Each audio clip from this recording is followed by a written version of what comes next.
Piero, il figlio di Cosimo il Vecchio, si trova a ereditare il potere a 48 anni, con la sua salute non buona e una personalità diversa dal padre. Soffre di febbri reumatiche e anche di gotta. Viene chiamato per questo Piero il Gottoso, è comunque abile negli affari, ha sposato anche lui una fiorentina, Lucrezia Tornabuoni. Si tratta di una donna colta e intelligente, che influirà moltissimo con la sua personalità su di lui, ma soprattutto sui figli. Lorenzo sarà sempre legatissimo alla madre.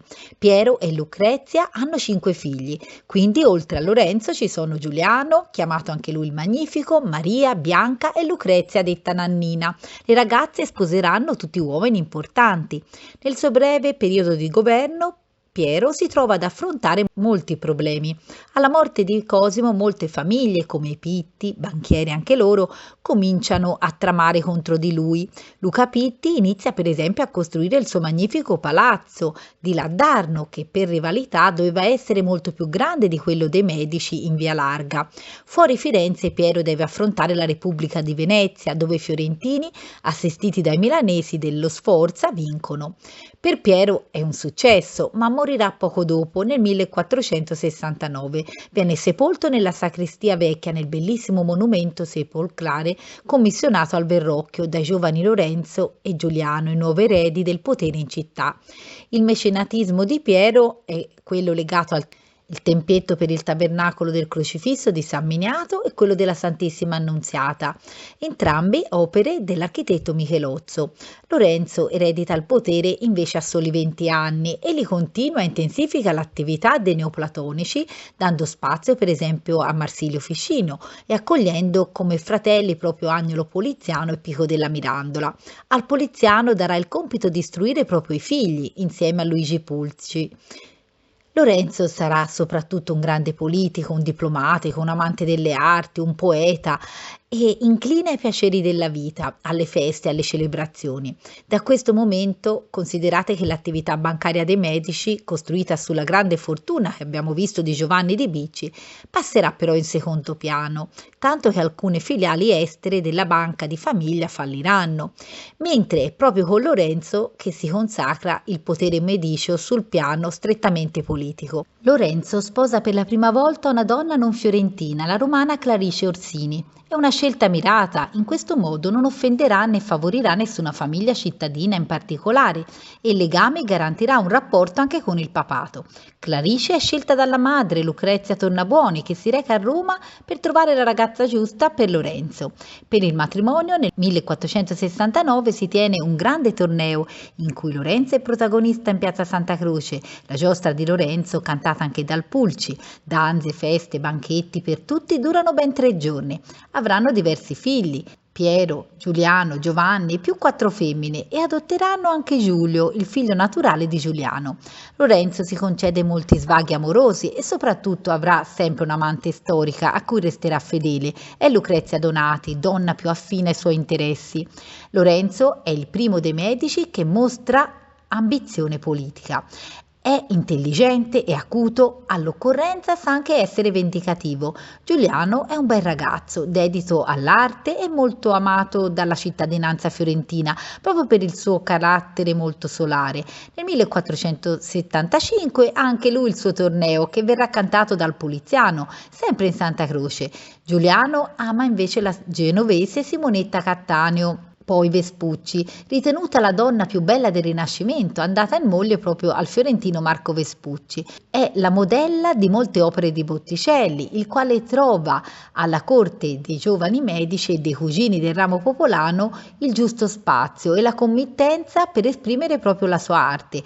Botticelli, infatti, l'arte sua è connessa alla filosofia neoplatonica e agli eventi proprio di quegli anni.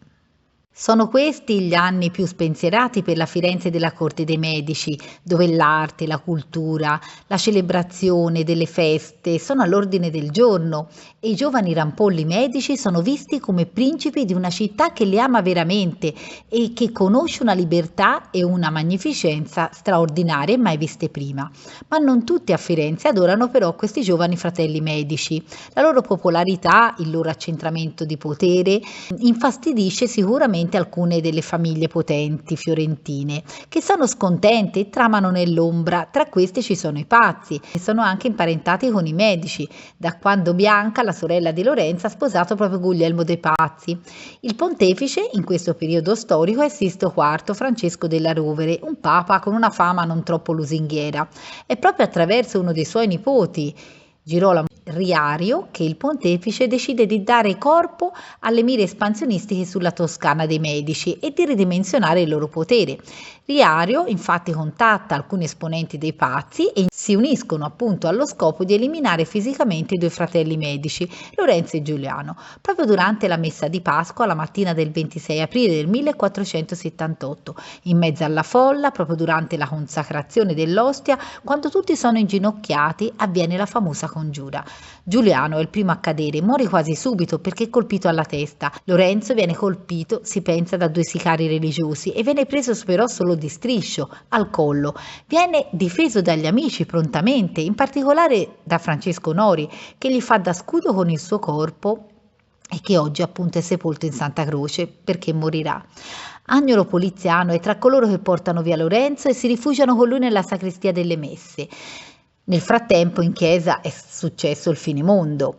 Lo scopo per i congiurati era quello di occupare il prima possibile il Palazzo della Signoria. La reazione della folla e del popolo è quasi contro per ogni previsione degli attentatori, perché il popolo è proprio dalla parte dei Medici. Forse questo è dovuto al fatto che hanno usato modalità terribili, forse perché i due giovani Medici sono veramente amati anche dalla maggioranza della popolazione, e scoppia quindi una rivolta a favore dei Medici, tanto che alcuni cospiratori vengono uccisi, linciati proprio dalla stessa folla inferocita. La reazione della gente intanto fa sì che decine di persone vengano uccise proprio al grido di "Viva i Medici" oppure "Palle palle", in relazione alle palle del loro stemma. Sicuramente pesa anche il fatto di vedere una partecipazione straniera al tentativo proprio di impadronirsi di Firenze, e anche se i pazzi per la strada tentano di fomentare l'odio e la rivolta, la gente invece dimostra piena fedeltà ai Medici. Quando Lorenzo viene a sapere poi della sorte del fratello, pianifica una vendetta implacabile e sterminerà tutti i suoi nemici. Lorenzo dimostra fino in fondo la sua determinazione a vendicarsi, facendo cancellare, pensate, anche lo stemma dei Pazzi e sopprimendone il nome con un decreto della Signoria. Giuliano muore praticamente a soli 25 anni e lascia un figlio naturale avuto dalla popolana Fiammetta Gorini, che nasce un mese dopo la morte. È Giulio, che verrà subito accolto tra i figli di Lorenzo e trattato anche da Clarice come un figlio, educato e indirizzato verso una carriera cardinalizia. Infatti, pensate, diventerà proprio Papa Clemente VII. A Firenze adesso non c'è più quell'incanto, la festa delle giostre, dei tornei che abbiamo visto, e la spensieratezza dopo questi eventi. Intanto il Papa Sisto IV scomunica Lorenzo e tutta la città di Firenze per ritorsione per l'esecuzione del cardinale Salviati. Si chiede anche alla Signoria di consegnare Lorenzo al Papa, cosa che infatti la Signoria si rifiuta di fare. Anzi, la Chiesa fiorentina si ribella alla Curia romana, scomunicando il Papa e invitando le altre corti europee a farla a loro volta. È guerra praticamente tra il Papa e Firenze, e il Papa porta dalla sua parte molti altri stati nemici dei Medici. Saranno dalla parte del Papa Napoli, Siena, Lucca, Urbino e molti altri. E qui emerge veramente la dote principale di Lorenzo, la più grande dote potrei dire, il quale con grande coraggio cosa fa? Nel 1479 va lui stesso alla corte del re Ferdinando I a Napoli per trattare direttamente con lui e riesce a convincere il re, pensate, che anche nel suo interesse che Firenze resti in mano ai Medici, ben distinta dallo Stato Pontificio, perché un regno del pontefice così grande avrebbe turbato sicuramente gli equilibri fragili della penisola. Nel 1480 praticamente Lorenzo torna a Firenze da trionfatore. Il suo potere è veramente consolidato, si è messo in gioco direttamente e personalmente proprio per il bene della sua città. Lorenzo ufficialmente però non ricopre alcuna carica politica o istituzionale. È sovrano della città e della Repubblica Fiorentina comunque e rispettata a livello europeo, proprio come ago della bilancia della politica italiana. Il prestigio di Lorenzo si fa sentire e porta ricchezza alla città, inaugurando proprio un nuovo periodo d'oro per l'economia anche, non solo per l'arte. Lorenzo nel 1480 rafforza il proprio potere attraverso anche la creazione di un organismo, il Consiglio dei 70, che ha il compito di eleggere i priori, che nel 1490, pensate bene, diventerà il Consiglio dei 17. Quindi sempre meno persone e sempre più fedeli a Lorenzo. Lui stesso è membro di questi consigli. Il controllo a questo punto del potere dei medici è ora più diretto. E dalla famosa pianta della catena del 1470 possiamo notare come Firenze è ancora racchiusa dentro le mura e alcune zone non sono urbanizzate. Ormai però la città ha preso la fisionomia che ha ancora oggi, che oggi conosciamo, con gran parte dei palazzi, le chiese, i monumenti visibili, sono quelli che ancora oggi possiamo trovare a Firenze. Con Lorenzo, l'Accademia Neoplatonica, voluta da Cosimo, conosce un momento altissimo. Al Magnifico si riconosce inoltre la promozione delle opere letterarie in volgare al posto del latino. E pensate, lo stesso Lorenzo è il primo tra i medici che mostra un talento letterario, compone dei versi, alcuni dei quali sono rimasti famosissimi. Quanto è bella giovinezza che si fugge tuttavia, chi volersi lieto sia, di domani non c'è certezza. Inoltre Lorenzo è un grande collezionista sia di libri, raccoglie infatti manoscritti, codici che troviamo oggi alla Biblioteca Medicio-Laurenziana e anche oggetti argenti. Basta visitare il Museo degli Argenti. Promuove lo studio poi del greco, una disciplina che verrà insegnata all'Università di Firenze, alla quale insegnano intellettuali che vengono dall'Occidente dopo la caduta di Costantinopoli.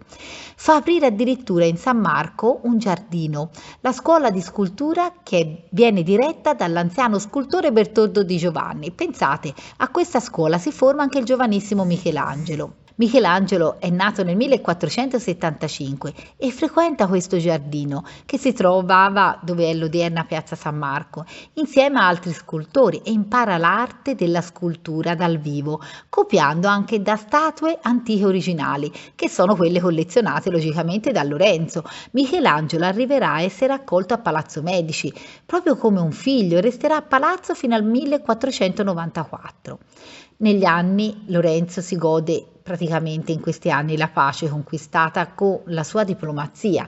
Il figlio Piero si sposa con un'altra Orsini, mentre Giovanni è instradato alla carriera cardinalizia, tanto che il padre riesce a vederlo diventare cardinale, pensata a 13 anni. Nel 1482 muore la madre Lucrezia Tornabuoni, è un lutto molto grave per Lorenzo, e nel 1487 anche la moglie Clarice, proprio poco più che trentenne. Anche la sua salute peggiora e l'atmosfera in città è veramente cambiata.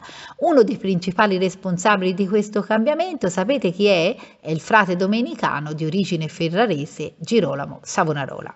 Il frate è un grande predicatore, è un moralizzatore, è un trascinatore delle masse e delle folle. Al centro delle sue prediche c'è proprio la critica al lusso, alla dissolutezza dei costumi, e quindi è logico che additi proprio Lorenzo e la sua corte, più o meno direttamente, vedendolo come uno dei responsabili della mondanità e della decadenza dei costumi di Firenze. Il popolo segue Savonarola, la sua aspirazione è quella di fondare una repubblica teocratica, il cui signore sia solo Gesù Cristo. All'inizio del 1492 le condizioni di salute di Lorenzo si aggravano molto e Lorenzo muore a soli 43 anni, lasciando il potere nelle mani del figlio Piero, in una situazione difficile perché anche economicamente la compagnia Medici era dissestata. Piero ha 20 anni quando eredita il potere, è un carattere arrogante e una persona anche un po' insofferente. Nonostante l'educazione ricevuta dal poliziano e l'avvio al mestiere di direttore di compagnia di famiglia, Piero viene quasi subito ribattezzato con soprannomi come il fato, lo sfortunato, proprio per la sua mancanza di senso negli affari e la scarsa abilità nella gestione del potere. Si trova a fronteggiare poi la personalità e l'ascendente sempre più forte di Girolamo Savonarola, che gran parte della popolazione che accorre alle sue prediche considera proprio un leader della città. Inoltre, con le sue prediche moralizzatrici, Savonarola prende di mira la vita della corte proprio di Piero con tutti gli eccessi.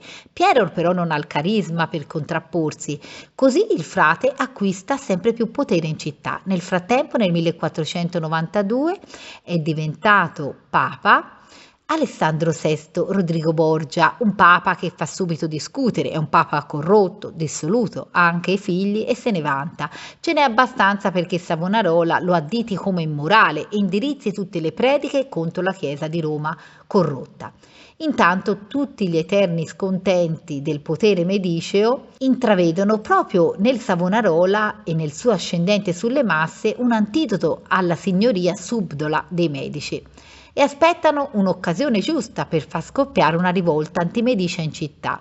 Dopo la pace di Lodi che aveva favorito la stabilità e l'equilibrio tra i vari stati per 40 anni, anche grazie al lavoro abbiamo visto di Lorenzo il Magnifico, è proprio il re di Francia Carlo VIII nel 1494 che decide di scendere in Italia per rivendicare i diritti dinastici sul regno di Napoli, che vuole quindi annettere al regno di Francia. La discesa di Carlo VIII con l'esercito francese coglie di sorpresa proprio vari principi italiani che temono attacchi e distruzioni nelle città, anche se in realtà Carlo passerà solamente attraverso le città, destinato a Napoli, anche se il suo passaggio ha un fortissimo valore simbolico. Il re troverà anche Firenze nel suo cammino. Piero tenta di scatenare la resistenza cittadina, ma lui è tutto tranne un leader carismatico e la gente non lo ascolta proprio. Ormai è Savonarola il vero leader morale. A Sarzana Carlo VIII allora occupa la fortezza medicea contro le truppe di Piero. Allora lui decide di tentare un compromesso e di andare a parlare con lui, un po' come aveva fatto anche Lorenzo, concedendogli di occupare diverse fortezze, tra cui proprio Sarzana e anche altre città come Pisa, Livorno, ma in cambio dice questo: non dovrà occupare Carlo VIII Firenze, ma il re di Francia decide comunque di passare da Firenze e questo crea sconforto e soprattutto rabbia e malcontento. Piero rientra in città e crede di aver ottenuto un grande successo, ma la popolazione sembra che invece si sia arreso senza neanche combattere.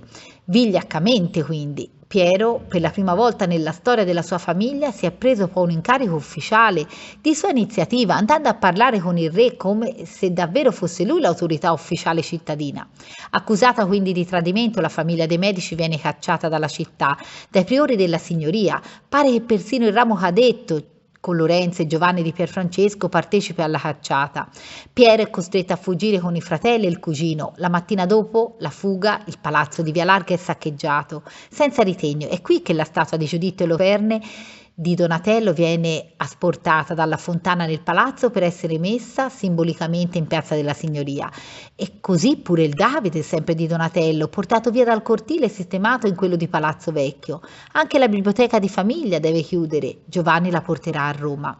Carlo VIII entra con sfarzo in città e sia Savonarola che i detrattori dei Medici lo vedono quasi come un liberatore per la città. Si stabilisce proprio nel Palazzo Medici in Via Larga e pretende di dettare le sue condizioni. Durante le trattative c'è molta tensione, in cui il re di Francia minaccia di far suonare le trombe per dare il via al saccheggio della città da parte dei soldati. A questa minaccia c'è la frase famosissima di risposta di Pier Capponi, che rimane proprio leggendaria: se voi suonerete le vostre trombe, noi suoneremo le nostre campane, intendendo con questo la volontà di far scoppiare una vera rivolta popolare, cosa che il re di Francia vuole evitare. Un altro personaggio che qui emerge è lo stesso Fra Girolamo Savonarola, intervenuto anche lui come ambasciatore a placare gli animi. Savonarola, pensate, affronta il re di Francia armato proprio di un solo crocifisso. Carlo VIII se ne va mantenendo il controllo delle fortezze in Toscana e Firenze dovrà corrispondergli un pagamento enorme, 120.000 ducati, ma la città è salva e libera. Carlo VIII punta ora su Roma e successivamente su Napoli. Nel vuoto politico e forte del successo popolare, il capo della nuova Repubblica fiorentina chi è? È Fra Girolamo Savonarola, per acclamazione. Il suo auspicio di creare una repubblica fortemente teocratica e fondamentalista, Firenze come nuova Gerusalemme, con Cristo come unico re, si realizza. Savonarola fa istituire un nuovo grande consiglio, il Consiglio dei 500, un maggior consiglio al quale accederanno molti più cittadini. Di certo è una riforma che instaura un regime più popolare. Il Consiglio arriva a annoverare 1.000 deputati, viene rinnovato ogni 6 mesi e si riunisce in 2 turni. Attinge a varie classi, anche artigiani, mercanti, anche il popolo minuto, ma ne erano esclusi i ceti veramente più poveri. Iniziano i lavori per il Salone dei 500, che dovrà essere enorme, proprio per contenere 500 membri alla volta. Il salone viene realizzato su commissione del frate in solo un anno. Nel 1494 da Simone del Pollaiolo, detto il Cronaca. Se al consiglio resta difficile prendere decisione proprio per la sua natura con se stessa, è il frate proprio Savonarola stesso l'unico vero signore della città, despota che parla dal Duomo raccogliendo le masse e facendo sermoni contro il Papa, la corruzione dei costumi e predicendo sventure su chi ama il lusso. Della Firenze delle feste di Lorenzo il Magnifico non resta quasi niente. Molti si fanno affascinare dal frate, si pente a Botticelli, che vive una vera e propria crisi mistica. In molti si convertono e bruciano i loro gioielli e averi, nonché le opere d'arte, considerate oscene. Vanno perse anche opere d'arte. Fra Bartolomeo, uno di questi, che distrugge i suoi nudi maschili. Savonarola fa sequestrare oggetti. Le prediche che infiammano la maggior parte della popolazione inferiscono anche contro il Papa. Arrivano alle orecchie di Alessandro VI Borgia. Viene così scomunicato nel 1497 e interdetto ufficialmente. Non potrebbe più predicare, ma ovviamente Savonarola continua e parla di corruzione morale del Papa e della Chiesa romana. Firenze si divide tra piagnoni savonaroliani, palleschi, nostalgici dei medici e arrabbiati che sognano una repubblica oligarchica di tipo romano e che alla fine prevarranno. Dal 1497 il Papa minaccia l'interdetto e la scomunica su tutta la città di Firenze, il che comporterebbe un embargo commerciale che avrebbe ricadute gravissime su tutta la città dei mercanti. Ed è qui che l'ascendente di Savonarola comincia a vacillare.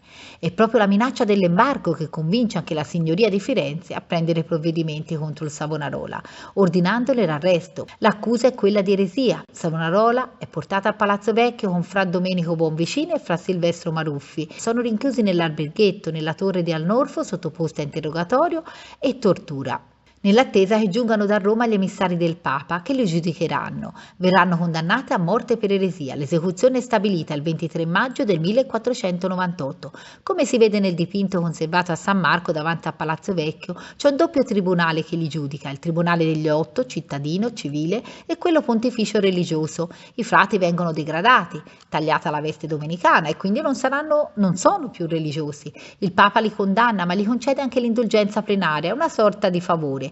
Poi passano al tribunale civile, compiono poi la passerella che è stata costruita in legno per condurre al rogo allestito nella piazza della Signoria, all'altezza di dove oggi si trova il tondo commemorativo. A confrontarli si vede la confraternita dei neri con la tavoletta del conforto per i condannati a morte. Vengono prima impiccati e poi arsi. Anche questo è considerato un atto di clemenza rispetto ad altre condanne per eresia. Le ceneri saranno disperse in Arno per impedire che il popolo di fedelissimi faccia reliquie. Savonarola viene giustiziato proprio nel luogo dove si tenevano i suoi falò delle vanità. Oggi a ricordare quel luogo c'è appunto quella lapide commemorativa. Eliminato il Savonarola a Firenze, le varie fazioni tornano a fronteggiarsi. Per trovare una soluzione la Repubblica vera e propria prese il via con la nomina di un gonfaloniere a vita, che doveva più o meno esercitare funzioni di controllo tra i vari poteri. L'uomo scelto è Pier Soderini. Eletto gonfaloniere lo diviene a vita e per almeno 10 anni la Repubblica durerà. Piero il Fato nel frattempo ha continuato a seguire il re di Francia, che adesso è Luigi XII, e anche lui ammira sul regno di Napoli, cercando di incontrarne i favori per poter tornare a Firenze. Lo segue con l'esercito e combatte per lui nell'Italia meridionale. Nel 1503 rimarrà ucciso. Intanto il cardinale Giovanni de' Medici, rifugiatosi a Roma dal Papa con il fratello Giuliano e il cugino Giulio, dal 1499 complotta il ritorno dei Medici a Firenze. L'Italia alla fine del 400 si trova così sempre di più tra due poli. La Francia, che ha tentato invano per 2 volte la conquista della penisola attraverso il Regno di Napoli, e la Spagna. Vi aspetta al prossimo episodio. Ciao ciao!